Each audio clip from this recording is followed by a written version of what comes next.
Let us revise what we have studied about the formal charge. Lewis dot structures in general do not represent the actual shape of molecules. In case of polyatomic ions, the net charge is possessed by the ion as a whole and not by the particular atom.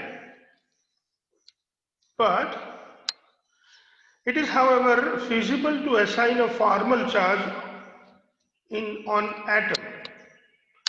So let us define the formal charge. The formal charge of an atom in a polyatomic molecule or ion may be defined as let us understand the definition. The difference between the number of valence electron of the atom in an isolated or free state and the number of electrons assigned to the atom in a Lewis dot structure. Now let us see this.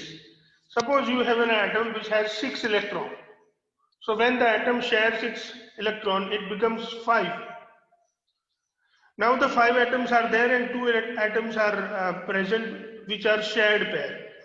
So till that we do not have any problem. We need not to provide any charge. But if the atom which was having the sum of the atom which is present as a lone pair, at the same time the number of atoms donated or shared by the atom, if that sum, if it is more than the atom which has the valence electron, so the sum of the atom possessed by an atom in a molecule in the form of either the lone pairs or the electrons it has donated or it has shared with the another atom, if it is more than or less than the valence electron that is possessed by that particular atom, if it is more, then we should assign negative charge. If it is less than that, then we should assign positive charge. This charge that we assign is not the actual charge, but it is known as the formal charge. Now the formal charge, we can have the formula to calculate the formal charge. Formal charge on an atom in a Lewis dot structure is equal to total number of valence electrons in a free atom plus total number of non-bonding lone pair electrons minus total number of bonding or shared electrons. So we can do it. Just I need to change a small thing here, that instead of plus here, my dear students, it should be minus. So here we should write minus some or the other way. Instead of this plus, here the sign should be minus, and that is what even you need to change in your notes. Please remember, okay? Will you change it? Please Yes, don't sir. forget to make a small change. Though in the calculation we have done it minus only. The counting is based on the assumption that the atom in a molecule owns one electron of each shared pair and both the electrons of a lone pair. So in the counting it is based that assumption that the atom in a molecule owns one electron of each shared pair. It is believed or it is always thought that for making the bond, the atom is sharing the electron. Let us consider the ozone molecule and understand this formal charge. You can see here we have the ozone molecule with us. This ozone molecule which we have, this ozone molecule has got 3 oxygen atoms which we are given, like which we have given the name O1, O2 and O3. The atoms has been numbered as 1, 2, 3. So the central O atom 1 has the formal charge. Let us calculate. You can see that oxygen generally have 6 electrons. Then these 2 electrons are present as a lone pair. You can see here, these are the 2 electrons I am talking about. So they are present as a lone pair. Then we have 1 by 2 and 6. Now how do we count this 6? So you can see here that this have 1, 2, 3, 4 like that. So generally there are 6 electrons here, 1, 2, 3 and 4, and 2 electrons are present here, which we have already seen it, but still. So these are the 6 electrons that we have considered over here to put the number 6. So these are the 6 electrons which are the shared pair for this oxygen atom, oxygen 1. So by putting this, we can get the final answer as a 1, and that is why there is +1 charge on this O1. Same way, if we look at the second atom, my dear students, we will realize something else. Let's have a look at this. If you look at the second atom, the end O atom, that is this atom, it has total 6 electrons. 4 electrons are present as a lone pair, and as because this is a double bond, it has a 4 electron shared pair, and that is how it goes 0. So you can easily understand that there is no formal charge on this second atom. But when we look at the third atom, there are 6 electron present as a lone pair. So for third atom, we can write 6 minus 6, and there is a single bond which possesses 2 electron. So this 2 electron, we can write it here. We have written this 2 electron, and finally when we do the mathematical operation, we find -1 charge is present on this atom. So when we represent this formal charge, we should write the ozone molecule. Hence, we represent O3 along with the formal charges as follow. You can see that there is no charge represented on oxygen number 2, but the central oxygen atom has +1 or plus charge, whereas the O3 has minus charge. So this is how we assign the formal charges. Now, significance of formal charge. Why do we need to calculate, or why do we need to go for a formal charge? Why should we study formal charge? What is the reason that we have formal charge in our syllabus and we should study them?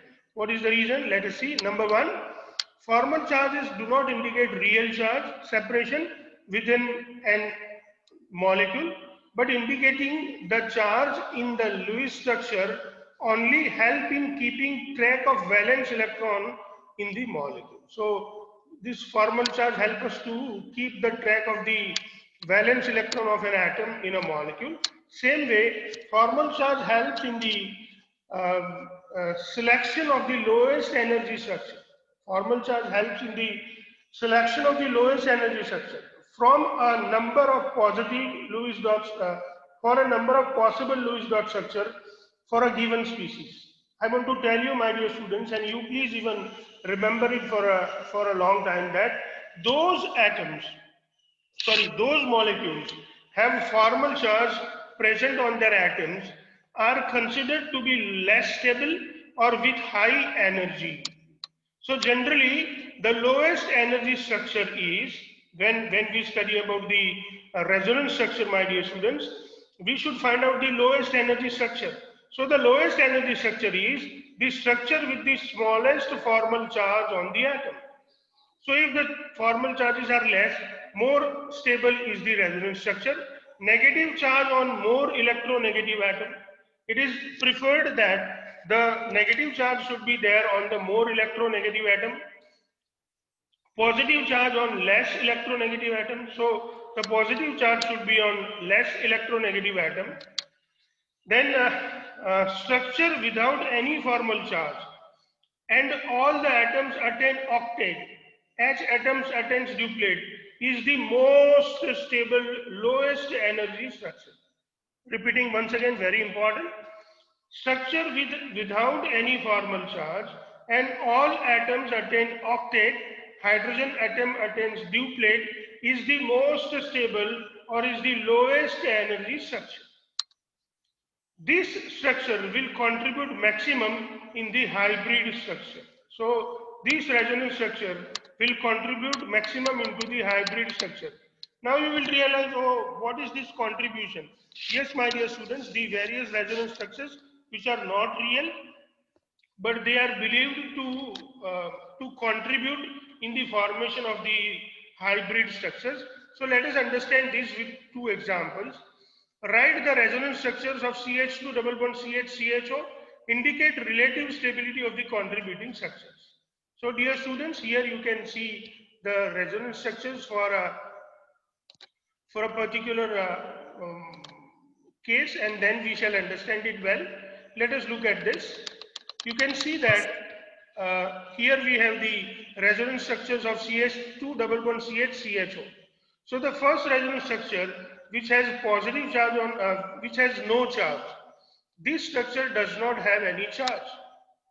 But when you look at the structure number second, you can see that there is a positive charge on carbon and there is a negative charge on oxygen. Now, how do we achieve this charge?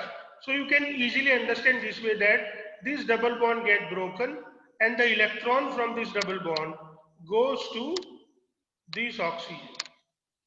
So this oxygen turns negative because the extra electrons are obtained on it. Same way, my dear students, this electron which were present over here, they move to this bond. And there is a double bond formed here.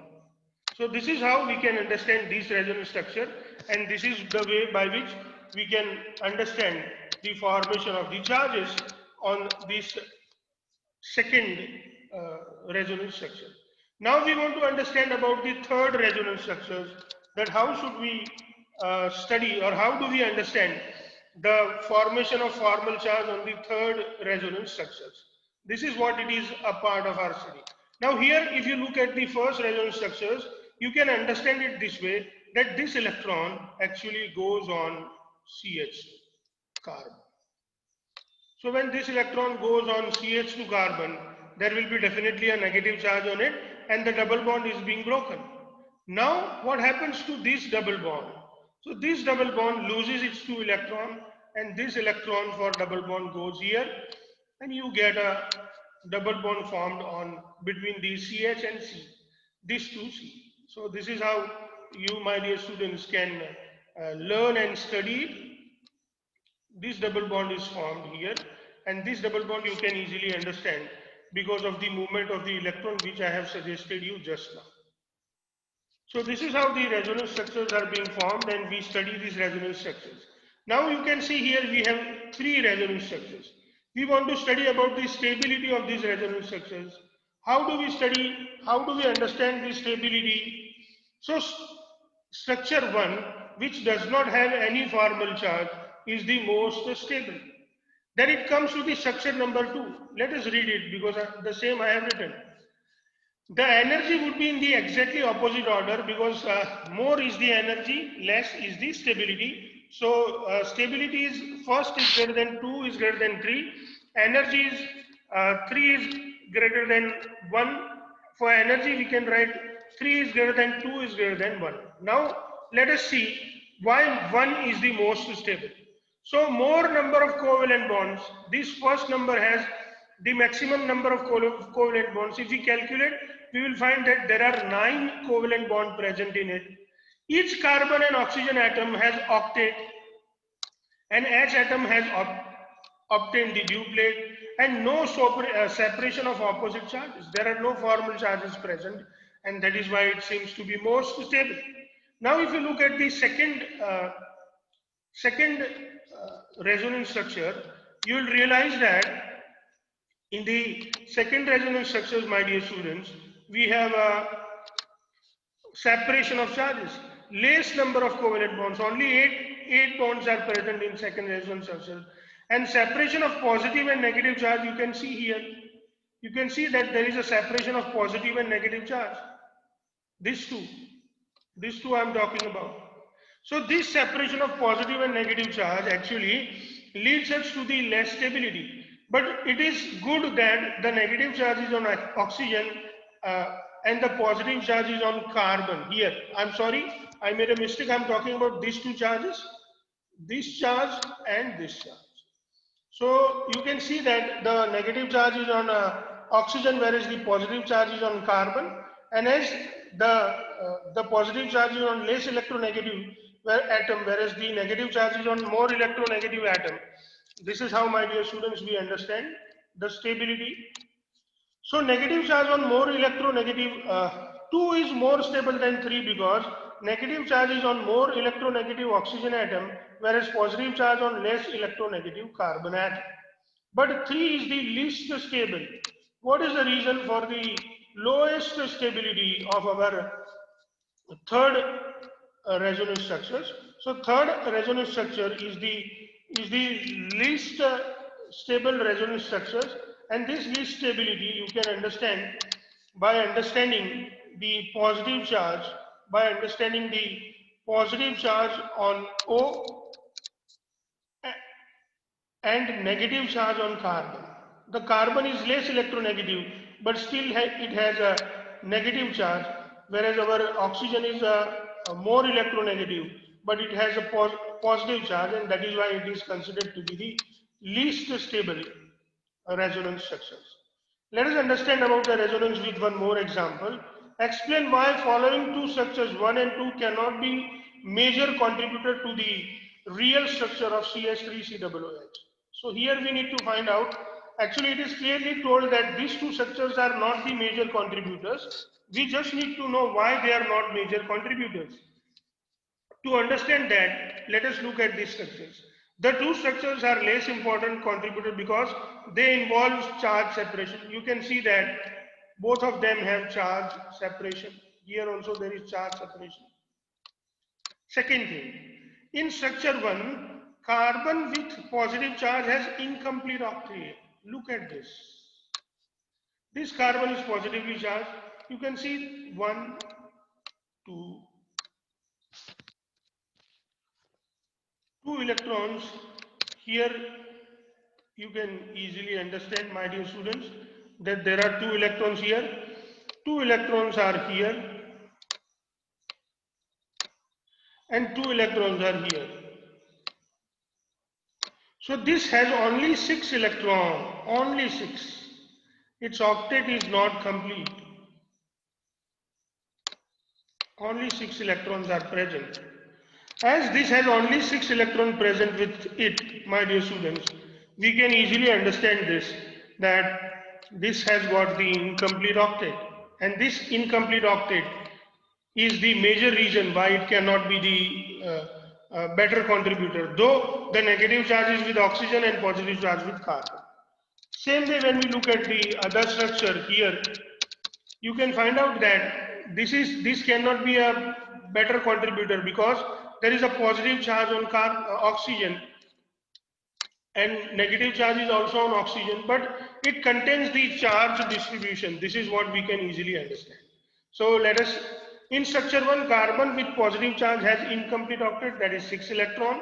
At the same time, in structure 2, positive charge on oxygen, which is generally avoided. You can see that there is a positive charge on this oxygen, and generally when oxygen got positive charge, it is not good or it is not favorable for a contribution to the hybrid structure. So this is how, my dear students, we understand about the resonance structures and their contribution to the hybrid structures. Now we have an exercise question.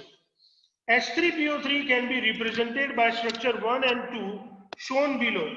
Can these two structures be taken as a canonical forms of the resonance hybrid representing H3PO3? If not, give reason. So let us try to study this question. Let us look at the various structures given into the question here. You can see that we have two structures which belong to the H3PO3. Now when you look at phosphorus, phosphorus is the central atom. Around each phosphorus we have 3 oxygen atoms present. You can see in both the structures there are 3 oxygen atoms present. Very good. Each oxygen atom actually get its octet even completed. Here there should be 2 dots. So each oxygen atom gets its octet even completed. But when you look at this, my dear students, when you look at the position of this hydrogen, you realize, my dear students, that the position of the hydrogen is not proper. The position of the hydrogen is changed. When we write the two resonance structures, please remember, my dear students, whenever we write the two resonance structures, the position of the atoms should not be changed. The above structure cannot be taken as a canonical forms of the resonance hybrid because the position of all atoms are not the same. Positions of the all atoms are not the same. This is very important if you really understand it, my dear students, that the position of all atoms are not the same in both the structures. Canonical forms have same position for all atoms, only there may be difference in the electrons or of lone pair and shared pair. So canonical structure should not be, varying in case of the position of the various atoms. Now let's look at the next question. This is even a exercise question or in-text question. The skeletal structure of CH3COOH as shown below is correct, but some of the bonds are shown incorrectly. See, the structure given in the question is correct, but some bonds have problems. Some bonds are shown incorrectly. Write the correct Lewis structure for acetic acid. You can see this is what it is, the structure given into the question. So in this question, we can see this particular structure given to us. We want to study this structure. When we want to study this structure, my dear students, we come to know that the structure, the position of an atom is correct, but there are some bonds which are incorrectly made. How we need to rectify this structure and we need to write the correct structure. So you can see here, I have shown you the correct structure. This correct structure has a change is like this: double bond is single bond here. There is double bond between carbon and oxygen. There are no lone pair electron on carbon. So this is the structure that we can explain with the help of the Lewis dot structure. Let us have a look at that, my dear students. You can see here the Lewis dot structure for CH3COOH. You can see that here we have carbon 1, then we have carbon 2 here. This is the carbon 1. This carbon 1 has 4 electron, 1, 2, 3 and 4, which are shared with the 3 hydrogen atom and 1 with the carbon. So this electron belonging to this carbon. Same way when we look at this carbon, my dear students, the carbon number 2, we find out that this carbon has these 2 electrons shared with this oxygen. This electron belong to this carbon and this electron belong to this carbon. So there are 4 electrons which are shared by this carbon, and overall if we count 1, 2, 3, 4, 5, 6, 7, 8, 8 electrons are achieved by this carbon. This oxygen has even got 8 electrons. You can see 1, 2, 3, 4, 5, 6, 7, 8, and the valence electron of oxygen are shown with the green dots. Thus, all the atoms in this structure achieves their octet or duplet, and that is why we consider this is the perfect resonance structures for our CH3COOH, and this is how, my dear students, we understand about, or we can answer this question very easily. Now we have one more exercise question. Use Lewis symbol to show electron transfer between following atoms to form cation and anion. So let's have a look at this. KNS, CaNO, and Al and N. So when it comes to the formation of ionic bond, my dear students, we should study this. So first we should study about KNS. So when we study KNS, potassium has got 1 electron, argon 4s1, so 1 dot. Sulfur, neon 3s2, 3p4, total 6 electrons are there. So this 6 electron we have put around sulfur. Now potassium loses its 1 electron and become K plus. This And when we look at sulfur, sulfur gains 2 electron and become S minus 2. You can see here that the sulfur has achieved its octet and it has 8 electrons, and these 8 electrons are achieved by this sulfur where the sulfur has 2 green dots. Now this 2 electron is taken from potassium, you can see here.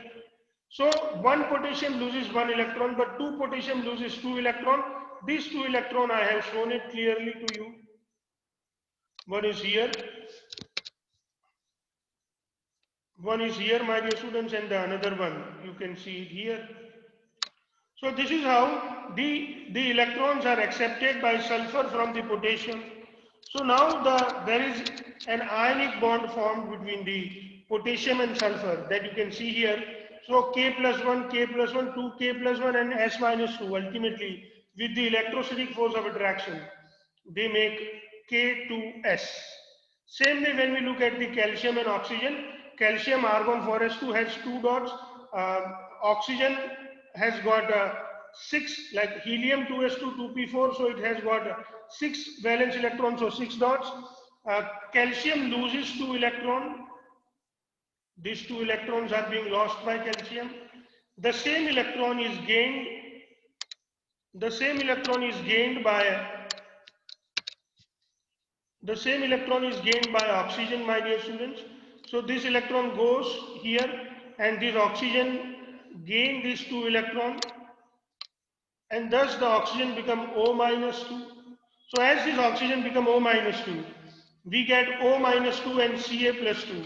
This Ca plus 2 and O minus 2, where you can see I have even made an arrow to show you the donation of the electron, and here we have the electrostatic force of attraction between the calcium and oxygen, and finally we get calcium oxide, CaO.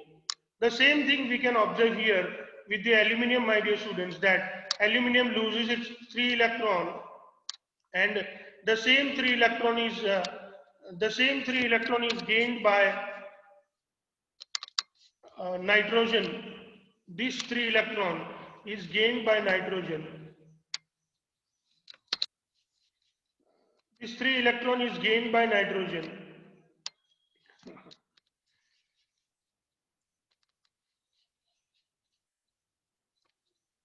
Nitrogen gains this 3 electron and ultimately it becomes N minus 3, my dear students. So this is how this nitrogen turns out to be N minus 3, that we can easily understand here. Same way, my dear students, there is an electrostatic force of attraction between the aluminium plus 3 and N minus 3, and this is how we get aluminium nitride formed here. So this is how we can understand the ionic bond formation, and this is the way we can answer the question. Now we want to understand the limitations of the octet rule. What are the limitations with the octet rule? Octet rule, though useful, but it is not universal. Please remember that we cannot apply octet rule everywhere. It is quite useful for understanding the structure of most of the organic compound, and it applies mainly to the second period element of the periodic table. So please remember that it is not universal, it is not useful everywhere, but it can be applied up to second period. There are few limitations of the octet rule, or there are few exceptions into the octet rule. Let us study them one by one. First, the incomplete octet of central atom. You can see some molecules like LiCl, BH2, BCl3, BF3, AlCl3. This lithium has got only 2 electrons. And LiCl is stable molecule. It exists, but lithium has got only 2 electrons. This beryllium has got only 4 electrons, my dear students. So beryllium has got only 4 electrons. This boron has acquired or attained only 6 electrons. So you can easily see here that in all these molecules, even if you look at the AlCl3, and if you make the structure of AlCl3, in AlCl3 you will see that this aluminum will only have 6 electrons with it. In AlCl3, there will be only 6 electron with the aluminium. Same way, if you look at BF3, even in BF3, the boron will have only 6 electrons.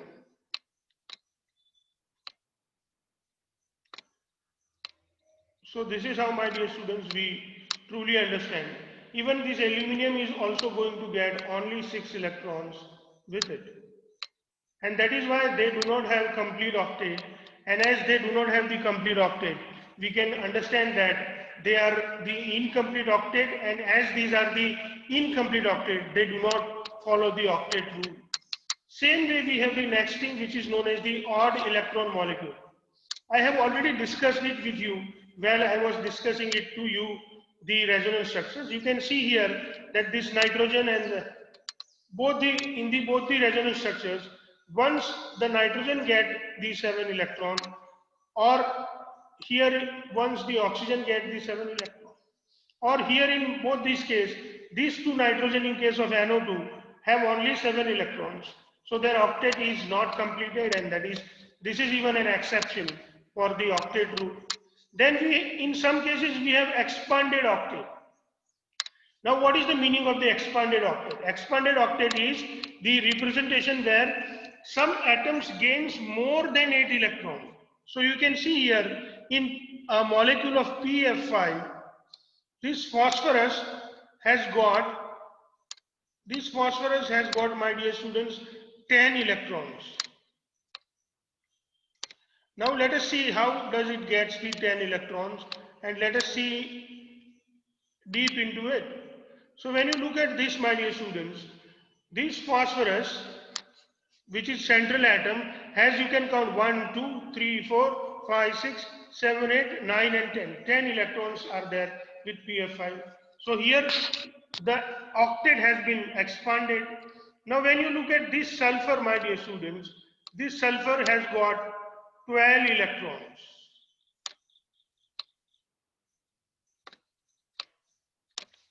Let us count these electrons: 1, 2, 3, 4, 5, 6, 7, 8, 9, 10, 11, 12. So these are the very good example where the octet rule has not been followed, and the central atom has got expanded octet. So this is again when you look at the hydrogen do not follow the octet, but it follow the duplet. Some noble gases also make compound. You know, the basis of the octet rule was the noble gases, because the noble gases were considered to be the stable compound or stable elements, but they even form compounds. And there were few compounds like the fluorides of xenon and the fluorides of krypton, or the oxyfluorides of xenon are found stable. They exist. So this is even an important point for the um, for the exception, or where the octet rule has not been followed. This theory does not account for the shape of the molecule. Now think of this, that this theory does not account for the shape of the molecules. The theory does not give us any idea about the shape of the molecules, my dear students. So this is even a problematic thing with this theory, which is known as the octet rule. This theory does not explain the relative stability of molecules. Why some molecules are more stable, why some molecules are less stable, the theory does not say anything about it. So being totally silent about energy of a molecule, this theory does not even say much about the energy of the molecule. Why different structures have different energies. Now my dear students, it's time to study ionic or electrovalent bond. So let us study about the ionic bond, or let us study about the electrovalent bond. Let's have a look at this. Formation of ionic bond would primarily depends upon two things: the ease of formation of the positive and negative ions from the respective neutral atoms, and second, the arrangement of the positive and negative ions in the solid, that is the lattice of the crystalline compound. Let me repeat it once again for you, my dear students, that the formation of ionic bond would depend upon number one, the ease of formation of the positive and negative ion, and second, how these ions are arranged into the solid, and this solid for ionic compound are known as the crystalline or lattice structure, or crystals or lattice, or sometimes they are called crystal lattice. The formation of positive ion involves, now how these positive ions are formed? The formation of positive ion involves, if element in the solid state, then first sublimation to the gaseous state. If element in the liquid state, then conversion into the gaseous state by the process of vaporization.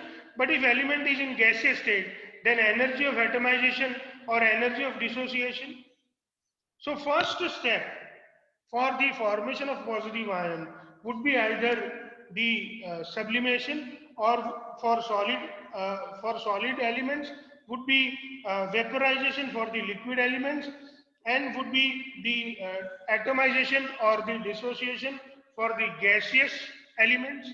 Then in the gaseous state, we have studied about the ionization, that the energy required to remove the electron from the isolated gaseous atom.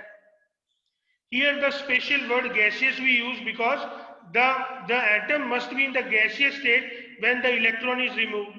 So from the gaseous state, there is a process which is known as the ionization takes place. As the process of ionization takes place, my dear students, there is the next step is ionization, and then we get the positive ion. Same way, for the formation of the negative ion, we may have sublimation, vaporization, or dissociation according to their physical